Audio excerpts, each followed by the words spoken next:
अस्सलाम वालेकुम। I hope आप सब ठीक होंगे। अच्छा, इस ट्यूटोरियल में हमने देखना है कि डू वाइल और वाइल लूप को कि प्रोग्रामिंग में हम लोग वाइल लूप को किस तरह उसको एग्जीक्यूट करते हैं और डू वाइल को किस तरह करते हैं। तो पहले हम एक बार वाइल लूप को देख लेते हैं कि वाइल लूप में पहले तो लूप्स में हमने लास्ट ट्यूटोरियल में जो फॉर लूप्स देखे हैं कि अगर हमें कोई भी एक कोड को, कोई स्टेटमेंट को, जो हमारी कोई भी यहाँ पे स्टेटमेंट होती है जिसके अंदर हमारा कोड होता है, उसको अगर हमें एक से ज्यादा बार एग्जीक्यूट करना हो तो उसके लिए हमें लूप लगाना होता है। तो उसके अंदर हमने फिर लास्ट टाइम फॉर लूप एक हमने देखा था, फिर हमने नेस्टेड फॉर लूप देखा था जिसके अंदर हम देख रहे थे कि अगर आपको more than one time execute करना है अपना प्रोग्राम तो उस पे हम क्या करेंगे, लूप लगाएंगे। तो हमारे पास उसके मुख्तलिफ तरीके होते हैं, जैसे हम सिंपल फॉर लूप से भी लगा सकते हैं, उसके बाद नेस्टेड फॉर लूप से भी हम लगा सकते हैं। इसी तरह हमारे पास जो एक और तरीका है कि अगर हमें कोई भी स्टेटमेंट मल्टीपल टाइम एग्जीक्यूट करनी होती है तो एक हमारे पास वाइल और डू वाइल स्टेटमेंट होती है, जिसमें हम क्या करते हैं कि मोर देन वन टाइम अगर हमें अपना प्रोग्राम एग्जीक्यूट करना है तो हम इन स्टेटमेंट्स को यूज करते हैं। और बाकी जो हमने शुरू में इफ एल्स पढ़ा, नेस्टेड इफ एल्स पढ़ा और स्विच केस पढ़ा, वो जितनी चीज़ें हमने पढ़ी थी वो इसलिए यूज़ होती हैं अगर हमें मल्टीपल, अगर हमारे पास कोई कंडीशन है उनमें से कोई एक अगर हमें ट्रू उसमें से पिक करनी हो तो उसके लिए हम यूज़ करते हैं वो सब if else, nested if else और वो जितनी इफ एल्स की हमारे पास टाइप्स थी, और उसके बाद स्विच स्टेटमेंट। लेकिन उसके बाद अगर किसी भी स्टेटमेंट को मोर देन वन टाइम चलाना हो तो फिर हमारे पास फॉर लूप्स आ जाते हैं, जिसमें हमारे पास for loop, nested for loop, while, do while. तो for loop, nested for loop हमने देख लिया। आज हम देखेंगे वाइल और डू वाइल इंस्ट्रक्शन किस तरह हमारे पास चलती है।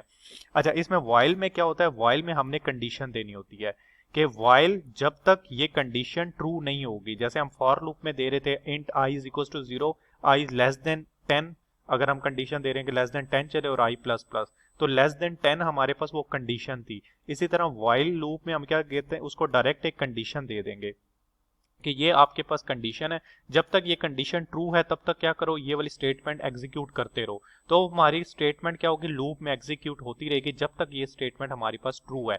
जैसे ये स्टेटमेंट फॉल्स हो जाएगी वाइल वाली तो हमारा ये लूप से बाहर निकल आएगा। इसी तरह हम फॉर लूप में भी दे रहे थे, जब तक उसकी कंडीशन ट्रू होती है वो लूप चलता रहता है, जैसे ही कंडीशन फॉल्स होती है वो लूप से आउट हो जाता है। अगर इसका हम फ्लोट डायग्राम देखें तो इसमें क्या होगा, सबसे पहले यहाँ से हमारा प्रोग्राम स्टार्ट होगा, आते साथ ये सबसे पहले क्या करेगा, कंडीशन चेक करेगा। ये हमारे पास कंडीशन का बॉक्स होता है, इसमें कंडीशन चेक होगी, या तो वो कंडीशन ट्रू होती है या कंडीशन फॉल्स होती है। अगर तो कंडीशन ट्रू होगी तो अगर ट्रू है तो वो हमारा जो भी उसके अंदर हमने स्टेटमेंट दी होगी या हमारी जो भी लॉजिक होगी वो उसको इम्प्लीमेंट करेगा, और फिर दोबारा दोबारा कंडीशन चेक करेगा। फिर अगर वो ट्रू है फिर तो ये क्या होगा, ये हमारा लूप चलता रहेगा कब तक, जब तक ये हमारी वाइल की कंडीशन ट्रू है। अगर ये हमारी कंडीशन फॉल्स हो जाए तो क्या करेगा, ये फॉल्स इधर आ जाएगा और ये फॉल्स की कंडीशन आएगी, फिर ये लूप से निकल आएगा। तो ये क्या है, एक लूप है, और अगर ये ट्रू है तो लूप में रहेगा, अगर फॉल्स होगा तो ये लूप से निकल कर यहाँ से प्रोग्राम एंड कर देगा या लूप से बाहर चला जाएगा। तो ये तो हमारे पास होती है वाइल की कंडीशन। तो इसका अगर हम कोड देखें तो ये मैं यहाँ से एक कोड मेरे पास पड़ा हुआ है, इसमें क्या कर रहे हैं, ये एक कोई भी वैल्यू ले ली, int i a is equal to 10, कि ए हमारे पास 10 से स्टार्ट होगा और ये इसके ऊपर वाइल की कंडीशन है, और कब तक चलेगा, जब तक ए लेस देन 20 है। तो जब तक ए लेस देन 20 है तब तक क्या करते रहो कि ये वाली स्टेटमेंट एग्जीक्यूट करते रहो। क्या उसमें क्या कर रहा है, value of A is a, तो वो हमें हर बार ए की वैल्यू दिखा प्रिंट करवा रहे हैं हम लोग, और उसके अंदर क्या कर रहा है, हर बार इंक्रीमेंट कर रहा है एक का। तो 10 से शुरू करेगा, 11, 12, 13, 14, 15 कहाँ तक जाएगा, लेस देन 20। तो लेस देन 20 तक क्या करेगा, ये कंडीशन चलती रहेगी लूप में। जैसे ही ये 20 और 20 से ज्यादा या 20 होगा तो ये कंडीशन फॉल्स हो जाएगी, फिर ये लूप से बाहर आके यहाँ पे एंड कर देगा। तो अगर इसके हम आउटपुट भी चेक करें तो ये हमारे पास आ रही है। तो इसमें क्या कर रहा है, ये 10 से स्टार्ट किया और कहाँ तक चली, 19 तक चली। तो 19 तक ये वाली कंडीशन हमारी चलती रही, ठीक है। तो वो हमारे पास ये सारी कंडीशन 19 तक ट्रू थी, तो हमारा ये लूप 19 टाइम हमारा ये स्टेटमेंट एग्जीक्यूट होगी। जैसे ही ये 20 आया तो हमारा ये है लेस देन 20, इक्वल्स टू 20 नहीं है, तो हमारी ये कंडीशन वाइल की फॉल्स होगी, तो ये यहाँ से प्रोग्राम हमारे पास एंड हो गया।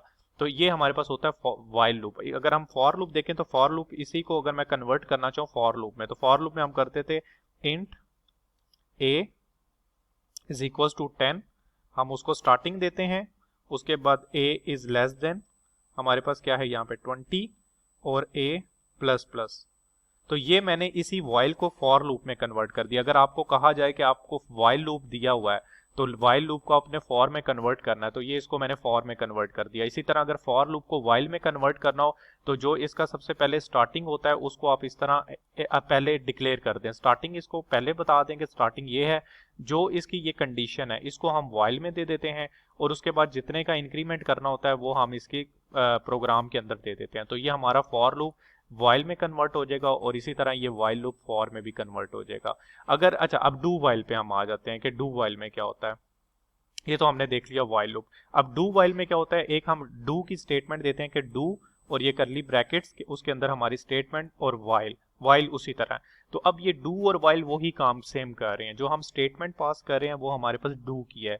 जो हमने ये काम किया है यहाँ पे, ये वाला काम, ये अब हमने क्या करना होता है, डू में दे देते हैं। डू में हम उसको कह देते हैं कि ये सारा परफॉर्म करो वाइल जब तक ये कंडीशन है। तो कंडीशन वही रहेगी, जो वाइल की कंडीशन होती है वो वही रहेगी, और उसमें क्या करेंगे, डू में हम कहेंगे कि ये काम आप करते जाओ। तो जैसे हमें नाम से भी ये क्लियर हो रहा है कि डू का मतलब ये आप परफॉर्म ऑपरेशन करते जाएं, वाइल कब तक, जब तक ये कंडीशन ट्रू है। तो अगर हम इसका फ्लो डायग्राम देखें तो यहाँ से प्रोग्राम स्टार्ट होगा। अच्छा अब डिफरेंस क्या है डू वाइल में और वाइल में? डिफरेंस ये है कि जब भी वाइल वाइल में जैसे ही प्रोग्राम स्टार्ट होगा सबसे पहले वो कंडीशन चेक करेगा।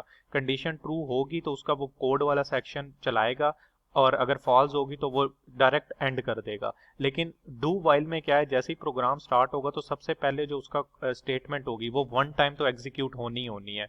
तो वो एक बार एग्जीक्यूट होगी, उसके बाद फिर वो कंडीशन चेक करेगी वाइल की, और अगर वाइल की वो कंडीशन ट्रू हुई तो वो फिर दोबारा से उसको चलाएगा, फिर ट्रू हुई फिर चलाएगा, अनटिल जब तक वो फॉल्स नहीं होगी ये हमारा लूप चलता रहेगा। और जब वो फॉल्स होगी कंडीशन फिर यहाँ से ये एंड कर देगा। तो डू वाइल में और वाइल में डिफरेंस ये है कि हमारे पास डू में सबसे पहले एक बार कोड सेगमेंट एक बार एग्जीक्यूट होगा, तो मतलब एक बार तो वो चलेगा ही चलेगा, आइदर आपकी कंडीशन पहली ही ट्रू होती है या फॉल्स होती है। लेकिन उसके बाद जो सेकंड टाइम चलेगा वो डिपेंड करता है आपकी कंडीशन पे। तो इसी को हम इसके यहाँ पे कोड भी गिवन है, लेकिन अगर हमने इसी प्रोग्राम को डू में कन्वर्ट करना हो, जैसे ये मेरे पास वाइल का है, अगर इसी को मैंने डू में कन्वर्ट करना हो तो मुझे क्या करना है, इसी स्टेटमेंट को यहाँ से उठा के यहाँ पे डू की स्टेटमेंट में मैं डाल देता हूँ, डू, और ये अच्छा ये इसकी ब्रैकेट्स ऑलरेडी उधर हैं, ठीक है। तो ये मैंने डू की ब्रैकेट्स में ये सारा काम कर दिया, और वाइल वाइल को हम यहाँ पे जस्ट आपने सेमी कॉलम लगा देने हैं, तो ये आपकी वाइल की कंडीशन हो जाएगी। इसको हम इधर ऊपर ले आते हैं डिक्लेरेशन में, तो ये वही प्रोग्राम आपका क्या हुआ, इसके अंदर कन्वर्ट हो गया। तो डू के अंदर हम वही स्टेटमेंट दे देंगे वाइल कब तक, जब तक ये कंडीशन आपकी नहीं होती। इसी तरह इसका मेरे पास कोड भी यहाँ पे जो आपको गिवन है, यहाँ पे वही वेरिएबल है, वाइल लूप में ये चल रहा है। इसी तरह ये डू का ये प्रोग्राम है, तो डू में उसी तरह सबसे पहले इनिशियलाइजेशन डू, ये आपका सी आउट आ गया, और वाइल कब तक, जब तक 20 नहीं हो जाता। तो इस तरह हमारे पास डू वाइल और वाइल का लूप हम यूज करते हैं प्रोग्राम में, और इसकी ये वर्किंग है। जस्ट डिफरेंस आपको पता चल गया कि डू में एक बार ये हमारे पास स्टेटमेंट एग्जीक्यूट करेगा, उसके बाद कंडीशन चेक करेगा, अगर ट्रू होगा तो दोबारा इसको चलाएगा, फिर चेक करेगा, फिर इसको चलाएगा। जबकि वाइल में जब तक ये कंडीशन पहले चेक करेगा ट्रू होगी तो फिर ये इसको उतने टाइम एग्जीक्यूट करता जाएगा। आई होप आपको ये अब क्लियर हो जाएगा, और इसको आप फर्दर एग्जीक्यूट करेंगे एग्जाम्पल्स को डिफरेंट वेरिएबल्स के साथ, लॉजिक्स के साथ ट्राई करेंगे तो आपको ये कॉन्सेप्ट मजीद क्लियर हो जाएगा। Thank you so much.